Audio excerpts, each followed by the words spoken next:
Inilah headline news pukul 7 waktu Indonesia Barat, saya Leonard Samosir. Pemirsa, sampai dengan pekan ke-10 tahun 2024 ini, total kasus demam berdarah dengue atau DBD di Jakarta mencapai 2.000 kasus.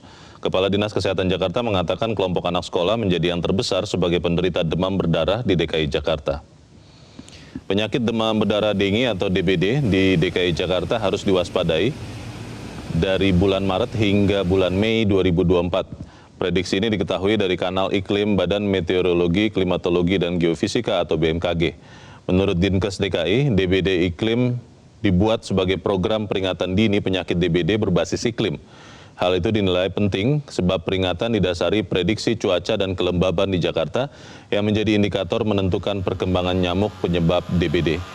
Dinas Kesehatan DKI menyebut kelompok usia 12 hingga 18 tahun menjadi penderita terbanyak kasus demam berdarah.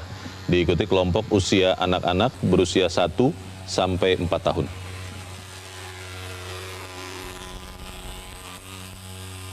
Sebenarnya peningkatan kasus ini kita sudah prediksi ya. Jadi kan kasus demam berdarah itu sangat terpengaruh oleh kondisi cuaca.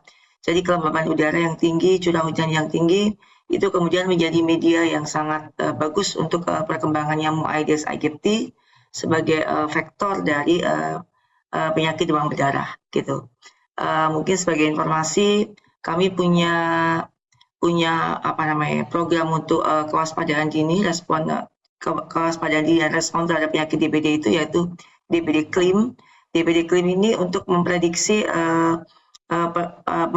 kasus demam berdarah berdasarkan pada kondisi cuaca, pada curah hujan dan kelembapan udara. Dan memang kalau kita lihat di DBD Klim ini kita masih dalam tren yang naik gitu.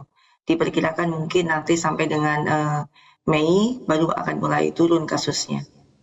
Kepala Biro Komunikasi dan Pelayanan Publik Kementerian Kesehatan Siti Nadia Tarmizi mengatakan masyarakat sering terlambat mengenali gejala demam berdarah sehingga menyebabkan penderita DBD meninggal dunia. Nah, karena demam berdarah juga tidak memberikan gejala yang khas sampai kemudian dia masuk ke dalam fase pre-shock atau shock.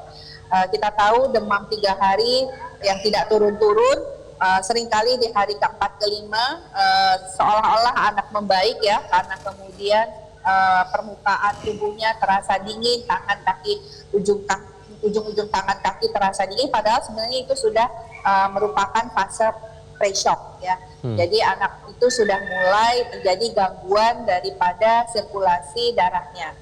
Nah, sebenarnya ciri yang khas itu yang kita tahu adalah munculnya bintik-bintik merah, atau kemudian anak misalnya muntah, kemudian muntahnya mungkin ada sedikit darah seperti itu. Nah, itu sudah merupakan tanda-tanda kegawatan.